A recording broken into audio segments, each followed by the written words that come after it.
चलिए तो आज के ऑनलाइन लैब क्लास में आप सबों का स्वागत है। पिछले क्लास में ज्योग्राफी के इकाई 6 का कुछ पॉइंट पढ़ाए थे और शेष पॉइंट आज हम पढ़ाएंगे। और आज का पॉइंट होगा स्वच्छंद उद्योग। स्वच्छंद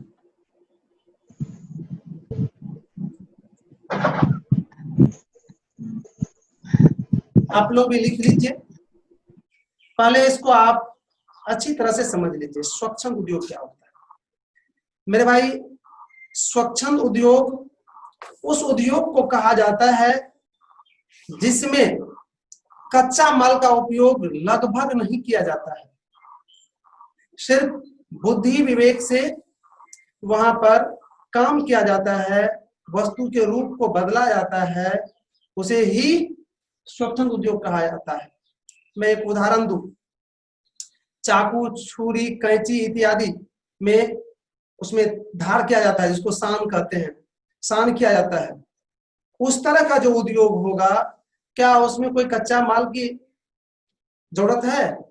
नहीं है। इसलिए उसको क्या कहा जाता है? स्वच्छंद उद्योग। अब कहीं पर कंप्यूटर से जो है घर का नक्शा तैयार किया जाता है, तो वो जो उद्योग होगा उसको स्वच्छंद उद्योग कहा जाता है। अब बिजली उत्पादन कर रहे हैं तो वहां पर भी कच्चा माल की कोई जरूरत नहीं है समांतर, क्योंकि वहां पर जो पानी से बिजली उत्पन्न हो रही है तो नदी में ही पानी आ रही है, उसके धारा से गति देकर उससे बिजली उत्पन्न की जाती है, तो वहां पर भी लगभग कच्चा माल की जरूरत नहीं होता। तो बिजली उत्पादन करना भी स्वच्छंद उद्योग के अंतर्गत आते हैं। तो शायद आप स्वच्छंद उद्योग समझ गए होंगे। मैं एक चीज और बता दूं, स्वच्छंद उद्योग एक ऐसे उद्योग होते हैं जिस उद्योग से प्रदूषण नहीं होती है। बहुत अच्छी बात है, इसमें प्रदूषण नहीं हो पाती है। अर्थात यह उद्योग जहां प्रदूषण नहीं फैलाती है वहीं अधिक से अधिक लाभ भी देते हैं, साथ ही साथ इससे काफी अधिक लोगों को बेनिफिट भी मिलती है, सुविधा भी मिलती है। अब इसको आप लोग नोट कर लीजिए। वैसा उद्योग जिसमें कच्चा माल की जरूरत नहीं के बराबर होती है उसे स्वच्छंद उद्योग कहा जाता है।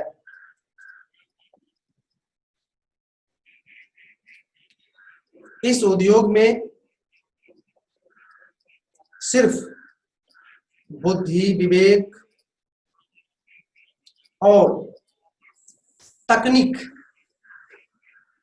से कार्य किया जाता है।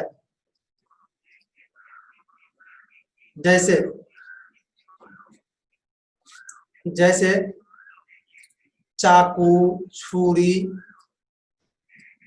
तेज करने वाले उद्योग, चाकू छुरी को तेज या धार भी दे सकते, धार करने वाले उद्योग, इलेक्ट्रॉनिक उद्योग आदि।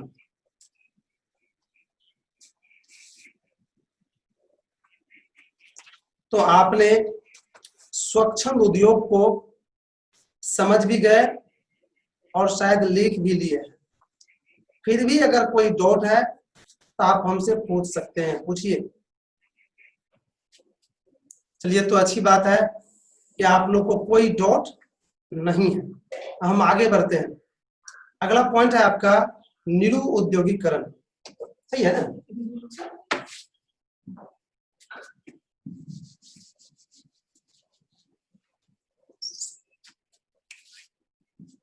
निरु उद्योगीकरण,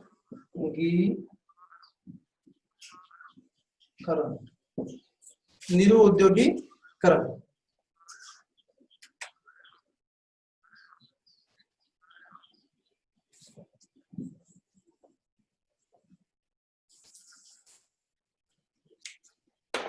एक बार निरु उद्योगीकरण, या इसको दूसरा कहते हैं निरु निरु औद्योगिकीकरण भी कहते हैं, लेकिन इसको हम लोग को यही जानना है, निरु औद्योगिकरण। एक बार इसको ध्यान से सुन लीजिए। निरु औद्योगिकरण का मतलब होता है उद्योग का विकास कम होना या नहीं होना, या उद्योगों की संख्या में कमी होना।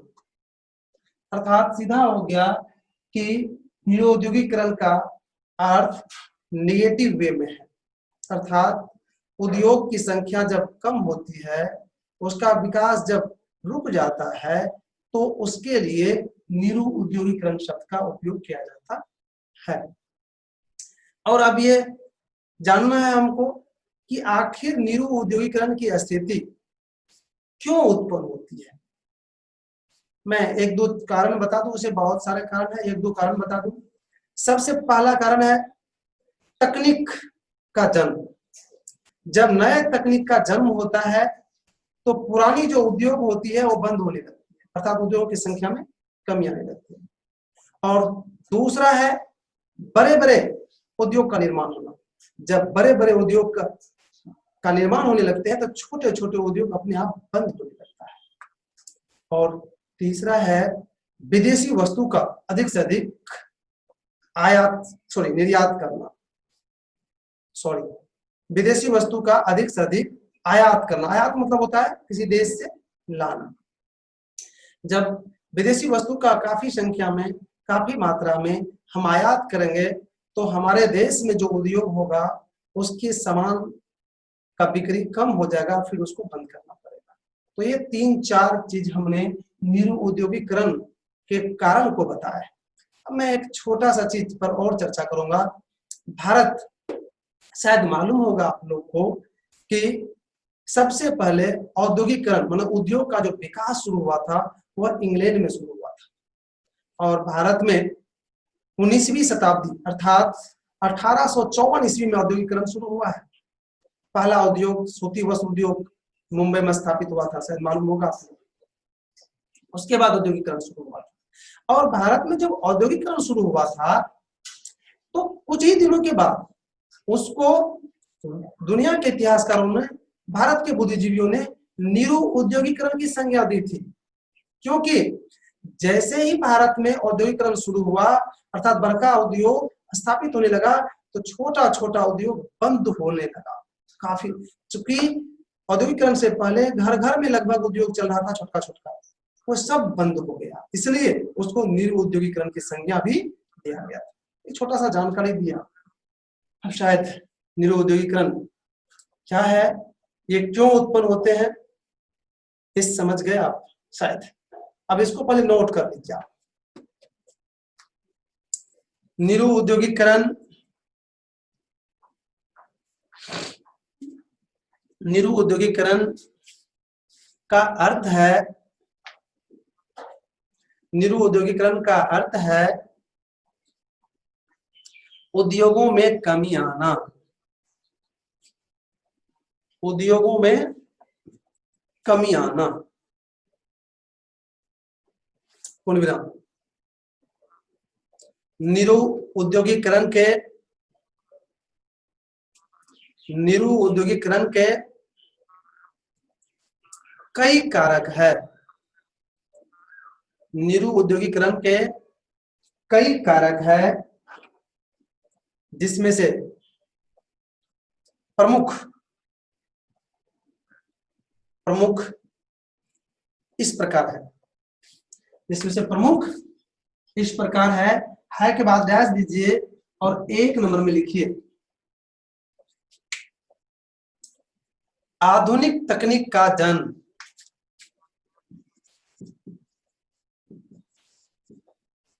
आधुनिक तकनीक का जन्म। दूसरा नंबर में लिखिए बड़े बड़े उद्योगों का निर्माण होना, बड़े बड़े उद्योगों का निर्माण होना।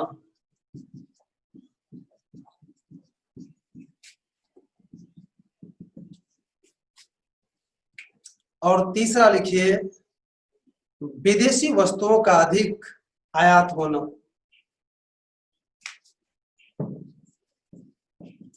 विदेशी वस्तुओं का अधिक आयात होना। आयात मतलब समझते हैं, कहीं से जो कोई वस्तु मंगाते हैं, आयात होना।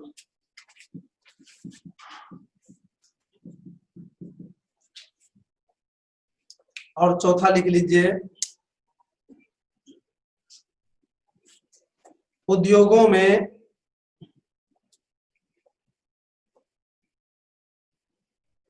मनुष्य के जगह,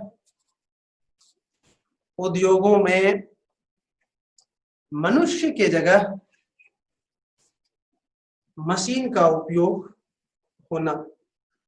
मेरे भाई हमने 4 कारक लिखा है, एक बार चारों को आप लोग बोर्ड पर ध्यान दीजिए। हम क्या लिखे हैं? आधुनिक तकनीक का जन्म। जब आधुनिक तकनीक का जन्म होता है तो पुराने तकनीक पर जो उद्योग चलता है वो बंद होने लगता है, तो निरुद्योगीकरण की स्थिति उत्पन्न होगा। बड़े बड़े उद्योगों का निर्माण, जब बड़े बड़े उद्योग का निर्माण होगा तो छोटे छोटे उद्योग बंद होगा, अर्थात इससे भी निरुद्योगीकरण की स्थिति उत्पन्न होगी। विदेशी वस्तुओं का अधिक आयात होना, जब विदेश से अधिक मात्रा में वस्तु का आयात या मंगाया जाएगा तो अपने देश में बन रहे सामान का बिक्री कम होगा, इससे यहाँ पर उद्योग बंद होगा, तथा विदेशी वस्तुओं के आयात से भी निरुद्योगीकरण की स्थिति उत्पन्न होने की संभावना रहती है। और चौथा हमने लिखा है कि अधिकांश उद्योग में मनुष्य के जगह मशीन का उपयोग। जब मनुष्य के जगह मशीन का उपयोग होने लगता है तो वहां पर उत्पादन अधिक होने लगता है, और उत्पादन जब अधिक होगा तो निश्चित रूप से अन्य जो छोटा उद्योग है वो बंद होगा, क्योंकि एक ही उद्योग तो अधिक उत्पादन कर लेता है ना, तो दूसरा उद्योग में बने वस्तु का जरूरत ही नहीं पड़ता है। साथ ही साथ जब अधिक उत्पादन होने लगता है तो ऑटोमेटिक उसका लागत खर्च कम हो जाता है, अर्थात वो मार्केट में कम दाम में बेचने लगता है।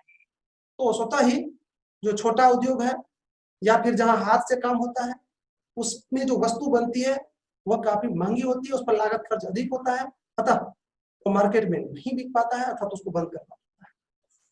तो इस तरह से आपने निरुद्योगीकरण को समझ भी गए और शायद लिख भी देंगे। फिर भी अगर कहीं डाउट है तो आप हमसे क्वेश्चन पूछ सकते हैं।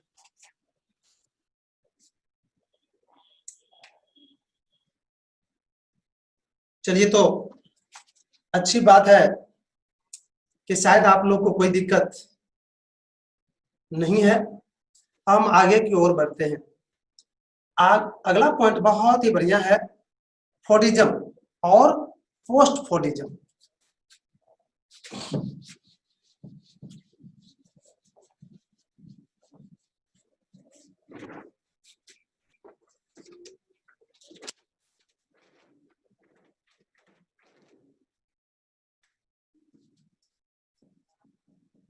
फोर्डिज्म या पोस्ट फोर्डिज्म। पोस्ट फोर्डिज्म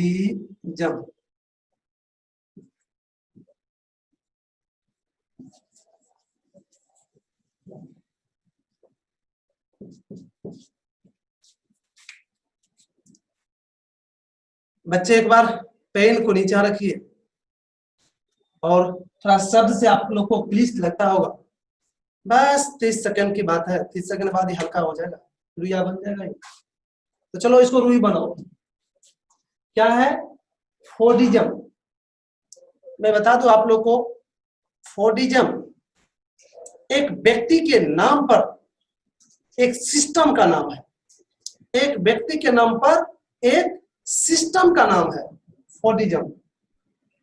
मैं बता दूं, अमेरिका के हेनरी फोर्ड ने कार बनाने की कंपनी थी और उन्होंने कार बनाने के जो एक विशेष तकनीक को जन्म दिया था।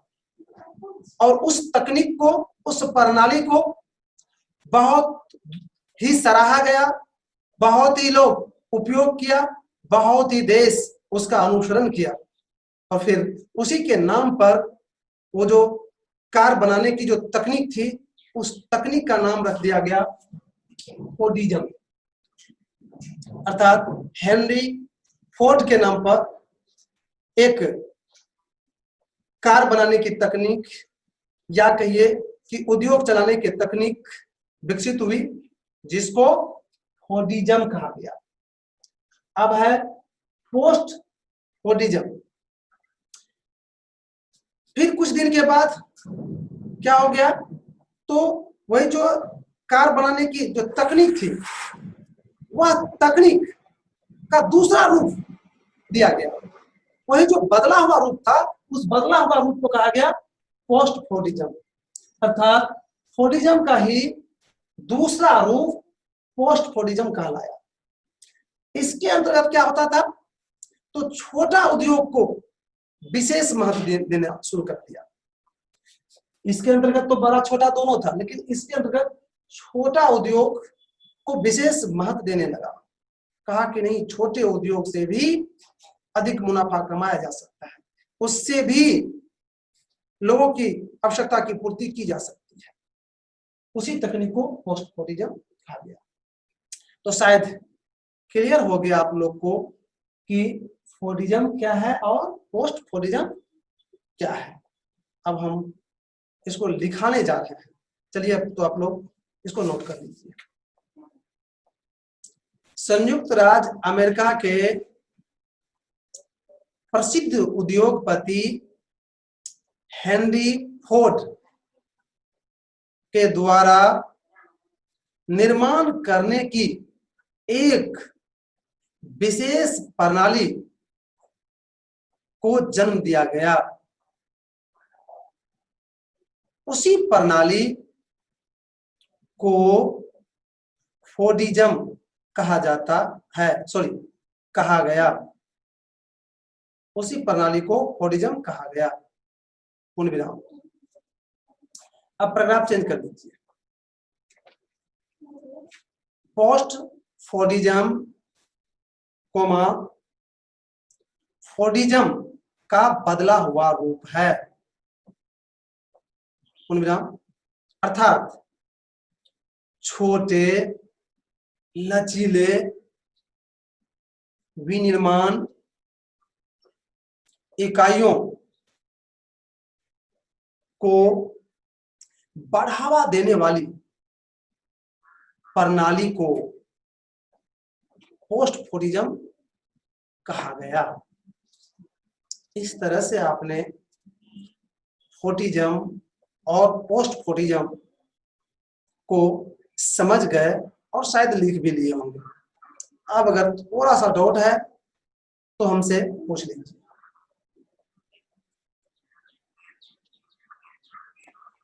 विनिर्माण इकाई क्या होता है? जी, विनिर्माण का मतलब होता है फिर से निर्माण करना, अर्थात उद्योग का ही दूसरा नाम है विनिर्माण। क्योंकि उद्योग में किसी भी वस्तु को फिर से दूसरा रूप दिया जाता है, इसलिए उसको उद्योग को ही विनिर्माण भी कहा जाता है। चलिए, थैंक यू, आपने इस तरह के कंसेप्ट लिए। आगे और कोई आप लोग को अब शायद आगे कोई दिक्कत नहीं है। अब हम आगे बढ़ते हैं और अगला पॉइंट है आपका औद्योगिक पार्क। बड़ी शानदार पॉइंट है।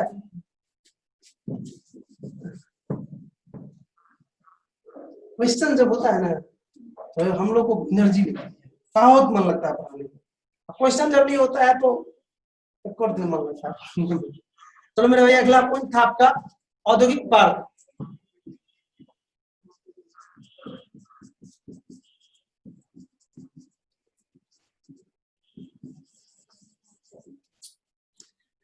पार्क का नाम सुने होंगे आप लोग खूब बढ़िया से, और आज तक कंसेप्ट लिए होंगे कि पार्क किसको कहते हैं। चलो मेरे भाई, इसी बहाने आज जान जाइए पार्क क्या होता है। पार्क शब्द का प्रयोग उस क्षेत्र के लिए किया जाता है, उस भूभाग के लिए किया जाता है जो विशेष होता है। वैसे तो हर जगह है क्षेत्र, आपके घर के अगल बगल में भी मैदान होगा, उसको पार्क नहीं कहा जाता है। लेकिन जब वो विशेष हो जाता है, उसी को घेर के पूरा जो है 2-4 गो जानवर रख दीजिए तो पार्क हो गया। फूल उल लगा दीजिए बढ़िया से, थोड़ा आकर्षक बना दीजिए, विशेष बना दीजिए ताकि लोग उसको देखने के लिए जाए, तो पार्क हो गया। इसलिए मैंने विशेष शब्द का प्रयोग किया कि पार्क शब्द का उपयोग वहां किया जाता है जो विशेष क्षेत्र होता है। क्लियर हो गया?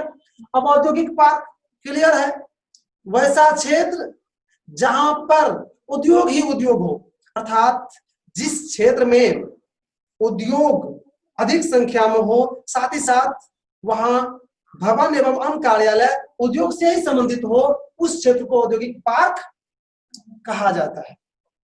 मेरे भाई, मैं औद्योगिक पार्क पर अपना राय दिए कि उस क्षेत्र को औद्योगिक पार्क कहा जाता है जहां काफी संख्या में उद्योग रहते हैं, साथ ही साथ वहां उद्योग से संबंधित कार्यालय भवन आदि की भी उपस्थिति अधिक संख्या में होती है। उस क्षेत्र को, उस एरिया को औद्योगिक पार्क कहा जाता है। और आज लिखा नहीं पाएंगे इसको क्योंकि समय संकेत कर रहा है समाप्त का, लेकिन मैं आप लोग को एक होमवर्क दे रहा हूं कि कल औद्योगिक पार्क के संबंध में आप अलग से तैयार होकर आएंगे और अपना से उदाहरण दीजिएगा, अपना से परिभाषित इसको कीजिएगा। हम सबसे पूछेंगे कल, चाहे क्लास चले या नहीं चले, पूछेंगे औद्योगिक पार्क क्या होता है। और अगर अच्छा अंक आप लोग लाइएगा, अर्थात अच्छी तरह से जवाब दीजिएगा, तो आपको प्रोत्साहन के रूप में, हम तो लाइव पढ़ा रहे हैं तो कैसे आपको प्राइज देंगे, चलिए कम से कम मुंह से ही प्राइज दे देंगे। ये प्राइज बहुत बड़ा क्या होता है, वस्तु के रूप में तो नहीं दे सकते हैं, शायद वाक से ही हम प्राइज देंगे आपको कल। तो आज के क्लास को यहीं पर रोकना पड़ा।